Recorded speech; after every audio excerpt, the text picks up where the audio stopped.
I keep thinking I need to be out there on the road, out there talking to the people, out there making the case directly to the folks of this country, and then, of course, to the people of the world at large, you know? And it's not just that I want to go out there and preach my dark, hideous gospel. It's also that I want to listen, you know, to learn, to see what the needs of the people are, to hear their voices, to understand their woes. But my problem is that everything is so lost now, lost in a din of hatred, of fear, of talking points that are just regurgitated from the news, the radio, the internet. You know, people don't know where they stand anymore. They know that something dark and bitter is gnawing at them like a swarm of rats. In the words of Marilyn Manson, we light a candle on an earth we made into hell and pretend that we're in heaven.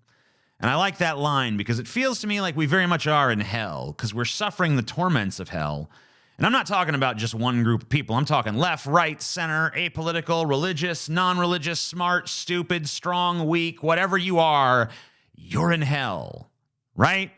We can't stop fueling the flames of hell all around us. And the hotter it burns, the more we just seem to get lost in the smoke. And the more that we are lost in the smoke, the more we come to believe that the solution is to simply put out the flames with the blood of our enemies.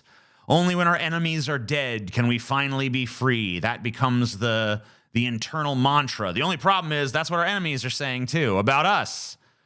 You know, and pretty soon, if we keep down this path, you know, the entire world is just going to be a big old ocean of blood. And despair will be ubiquitous, and everyone's just going to chant, why?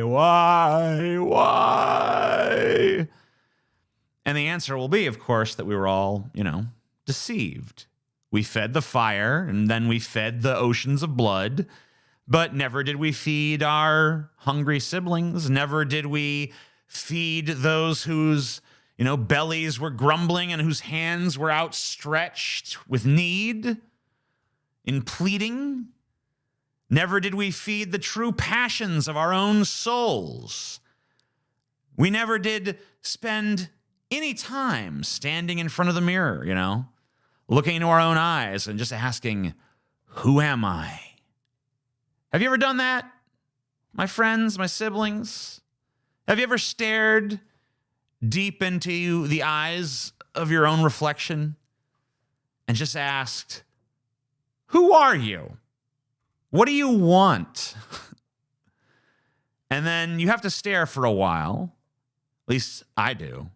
It's not an immediately forthcoming sort of response. It's a long sort of examination process. But to me, when I've done it, my eyes, you know, they become this great and ever-expanding chasm of blackness.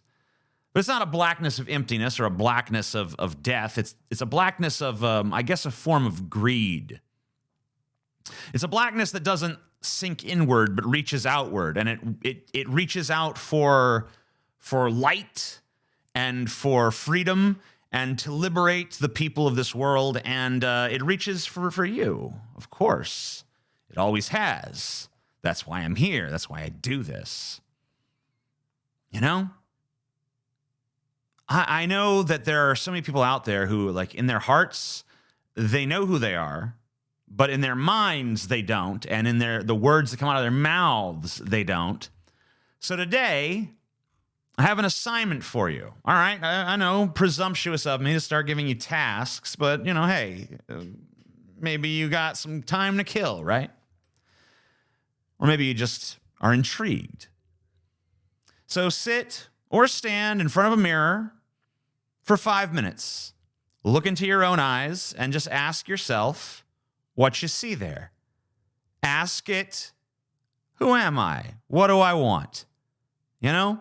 Let go of who you've been, you know, told that you are. Let go of what other people see you as. Those things don't matter, at least not in this context. What matters is only you alone looking at yourself, staring into your own eyes and asking, who am I? And seeing if you can figure it out. Seeing if there's any sort of revelation hidden in your gaze. And you can share the results if you want to. You can share them with me. You can share them with those close to you. But you can also just keep them to yourself if you wish. It's not important that anyone else knows what you saw. It's only important that you do. So for some people, the answer might not be a 5-minute answer. You might need to do it longer. If you do, go ahead and try. But here's what you can't do. Here's what I ask you not to do. Don't become scared and look away.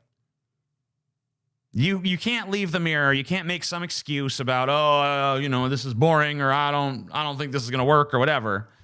You got to give it a shot. You got to give it a real, honest college try, right? And if you do that, if you walk away, then I think you're kind of just betraying yourself at that point. Not really me, but you.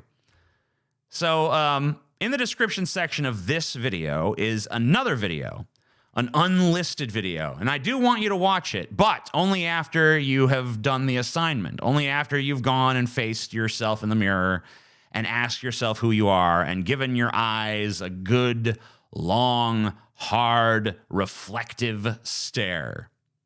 Okay? See you then.